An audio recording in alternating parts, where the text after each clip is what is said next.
안녕하세요. 이드라이버의 드라이빙 스쿨 첫 번째 운전 자세에 대해서 시작하도록 하겠습니다. 자, 운전 자세. 운전 자세는 대부분 좀 이렇게 쉽다라고 생각을 하시는 분들이 많이 계실 것 같아서 기초니까 이제 처음부터 시작을 하는 걸로 이제 선택을 했고요. 제 주변 사람들 이렇게 봐도 운전할 때 특히 수동 운전할 때 기본 자세들이 있어요.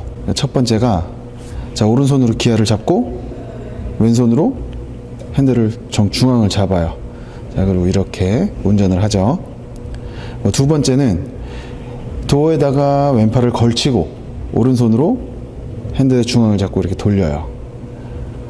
네, 이게 이제 대부분 많이 사용하시는 운전 자세인데, 일단 이런 거는 좀 위험한 운전 자세예요. 가장 기본적인 거니까 오늘은 정석으로 한번 말씀을 드리도록 할게요.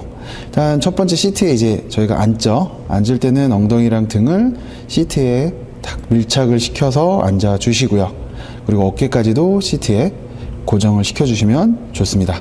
이런 버켓 시트라는 거 많이 보셨을 텐데, 그런 시트들이 대부분 이제 이 운전자의 몸을 최대한 감싸서 움직임을 최소화할 수 있고 자세를 유지하는 데 도움을 주는 그런 시트들이거든요. 근데 요즘에는 일반 차들도 시트가 되게 좋게 나오기 때문에 어깨까지도 딱 고정이 되실 거예요. 네, 고정을 해 주시고, 자, 처음에 이제 다리의 길이를 맞추셔야 될 텐데, 다리의 길이를 맞추실 때 어떻게 하냐면 오른발로 브레이크를 끝까지 밟으세요. 끝까지 밟은 상태에서 이 무릎의 구부러짐 각도가 교본에는 한 130도 정도 나와 있는데, 각도로 하면 이게 보기가 너무 불편하니까 구부러짐을 어느 정도 유지를 한 상태에서 페달이 끝까지 밟힐 수 있게끔 해주시면 됩니다. 이 브레이크를 다 밟으셨을 때 다리가 쭉 펴지면 위급 상황에서 브레이크를 끝까지 밟는다고 하셨을 때 끝까지 안 밟힐 수도 있고요. 그리고 이제 서킷 주행이나 이런 걸 할 때 브레이크를 좀 강하게 사용을 하시는데, 강하게 했을 때 그 발의 힘을 유지하기가 좀 어려우실 수 있어요. 그래서 무릎은 살짝 구부러진 상태로 본인이 최대한 편하게 포지션을 잡을 수 있는 거리를 맞춰주세요. 그렇게 하면 됩니다. 그리고 이제 핸들을 파지하는 법. 핸들은 이렇게 파지하시면 안 돼요. 자, 이 핸들, 정식 명칭으로는 스티어링 휠이라고 하는데, 이 스티어링 휠을 시계라고 생각을 했을 때, 자, 이 부분이 12시, 3시, 6시, 9시가 되겠죠? 자, 그러면 9시, 3시를 잡아 주시는 거예요. 자, 요즘 휠들이 다 이런 식으로 모양이 나오는 이유가, 자, 9시, 3시를 파지하라고 요렇게 나오는 거예요. 간혹 보시면 이 위에를 잡거나 이런 식으로 잡는 분들이 계신데, 이렇게 잡으면 핸들링을 할 때 외부 충격, 그러니까 핸들을 돌렸을 때 횡쥐 값이라던가 아니면 노면의 불규칙성 이런 것 때문에 충격이 왔을 때 핸들이 같이 흔들릴 수가 있어요. 그래서 핸들은 9시, 3시를 잡아주시면 됩니다. 그리고 또 하나 이유가, 서킷 주행을 하시면 핸들을 최대로 돌려도 2 이상 돌리질 않으세요. 이게 최대치거든요.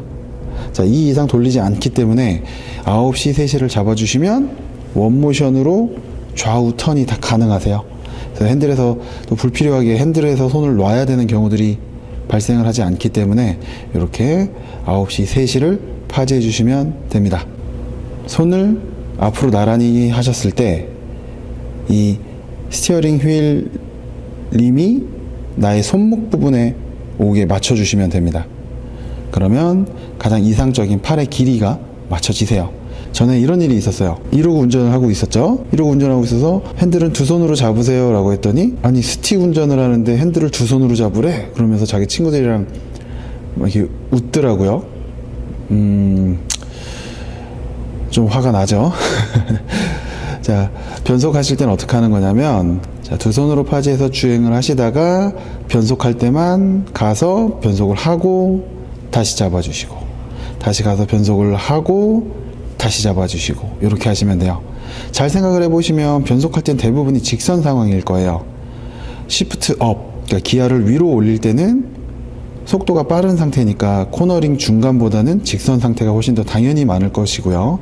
그리고 기아를 내릴 때도 코너를 들어가기 전에 브레이크를 밟는, 그러니까 감속을 하는 지점이기 때문에 직선상에서 브레이킹을 하시잖아요. 그 브레이킹을 하시니까 RPM이 떨어지니 기아를 아랫단으로 낮추는 거잖아요. 그러니까 대부분 직선상에서 이루어지기 때문에 변속은 빠르게 가서 원하는 기아에 넣고 다시 잡아주시면 됩니다. 자, 이렇게 이제 기본 시트 포지션 하는 방법이세요. 자, 이대로 한번 한 바퀴 주행을 해보도록 하겠습니다.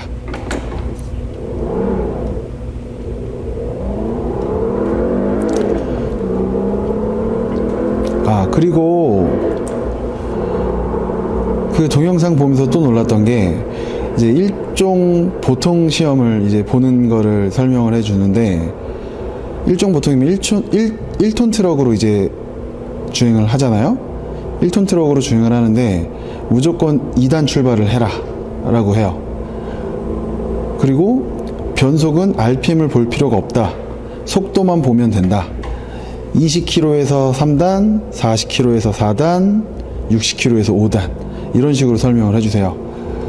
변속은 RPM을 보고 하는 거예요. RPM을 보고, 자, RPM을 많이 쓴다.